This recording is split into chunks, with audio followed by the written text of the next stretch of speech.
Les erreurs à ne pas faire durant votre préparation d'avant-saison. Coucou, salut, j'espère que vous allez très bien.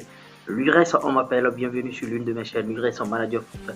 Ici, je donne des conseils au football ou tout autre acteur intervenant dans ce secteur. Si vous partagez cette thématique, likez cette vidéo, abonnez-vous à la chaîne et n'oubliez pas d'activer la cloche de notification. C'est vrai que on est en pleine saison en ce moment. C'est vrai que d'autres sont à mi-saison. Bientôt, ce sera la fin de la saison et on va partir en vacances. Maintenant, la reprise, comment préparer.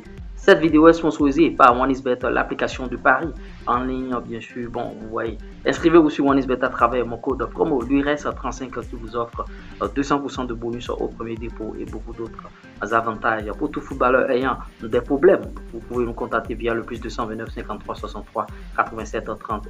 La vidéo là est un peu très importante parce que tous les joueurs ont à cœur de savoir comment préparer leur saison. Parce que si vous ne préparez pas bien votre saison, vous ne pouvez pas faire une grosse saison. Donc, elle est primordiale, préparer le corps pour pouvoir encaisser les 9 mois de championnat si vous jouez un championnat professionnel ou bien les 3 mois, 4 mois, 5 mois, 6 mois bon, de championnat amateur.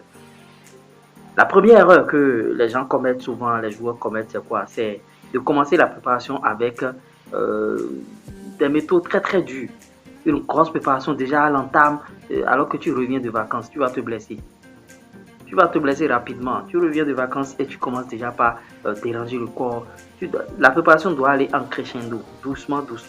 C'est pourquoi certains grands clubs professionnels préconisent pour leur préparation les vélos, c'est-à-dire on distribue des vélos à chaque footballeur, à chaque joueur et ils conduisent un peu dans le centre, s'ils ont un grand centre d'entraînement et on conduit après les vélos, on commence par faire quelques exercices en salle, doucement pour ne pas que le joueur se blesse. Mais il y a certains joueurs, la grosse erreur c'est qu'ils commencent une préparation mais en même temps, ils mettent le paquet.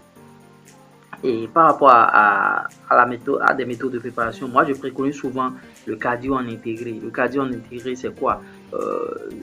Tu fais il y a des entraîneurs, ils font des exercices qui vont te permettre de compenser déjà en matière de cardio, à contrario de d'autres entraîneurs qui, eux, ils préconisent la course, il faut courir tout le temps ou bien faire des vitesses. Non. Cette méthode, c'est une ancienne méthode. Il n'y a plus de course maintenant pour les nouvelles méthodes d'entraînement. Il faut prioriser le cardio en intégré, c'est-à-dire à travers des exercices, vous aurez déjà tout. Exercice avec ballon, le cardio en intégré avec ballon. Vous voyez, on ne court plus. Au 21e siècle, c'est plus faire courir les joueurs pendant 2 heures de temps, 3 heures de temps. Je continue de voir encore certains clubs, certains entraîneurs le font sous nos lauriers ici, sous nos tropiques ici. C'est très mauvais et vous voyez. Après cela, l'autre erreur, c'est, vous voyez, les joueurs ne doivent pas avoir les mêmes préparations. Celui qui a joué une saison complète, c'est-à-dire titulaire, et il a aligné beaucoup de matchs, peut-être sur 38 matchs, il a aligné 36 matchs, sa préparation ne doit pas être encore très dense. Sinon, à la mi-saison, en décembre, en janvier, tu vas craquer. Donc c'est un peu ça, il faut savoir connaître chaque joueur, il faut connaître aussi votre corps. Parce qu'il y a des joueurs, eux, ils préfèrent se préparer aussi, en dehors des préparations du club, ils préfèrent aussi ajouter quelques séances. Il faut prendre en compte le nombre de matchs que vous avez effectué la saison antérieure et vous allez aller sur ces bases-là. Vous voyez, il y a certains, eux, leur problème c'est d'être musclés. Ils misent trop sur la musculation. Ils se disent, quand je vais me muscler, à la reprise, je pourrai courir tout le monde et aller loin.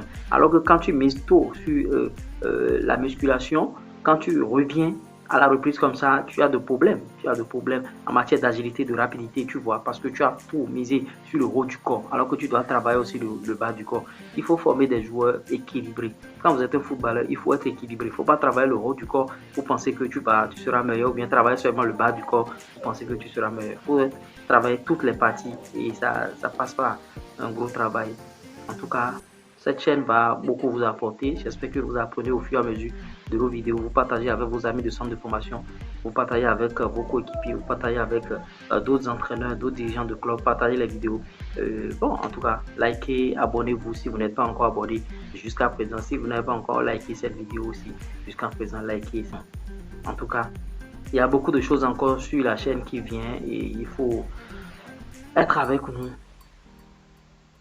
C'était moi Lures. Ciao. Bye.